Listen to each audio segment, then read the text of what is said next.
वृंदावन जी, एक कहावत है कि उनसे मोहब्बत भी बड़ी खूब की होती है, उनसे मोहब्बत भी बड़ी खूब की होती है जिनका मिलना नसीब में या मुकद्दर में नहीं होता।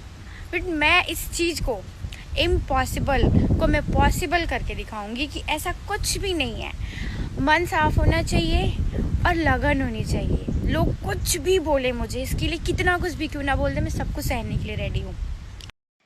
दुखा हूँ मैं दिल जाते जाते तेरा, मेरा ऐसा कोई इरादा नहीं, छुपा लूँगा मैं हंस के आंसू मेरे, ये तेरी खुशी से तो ज़्यादा नहीं।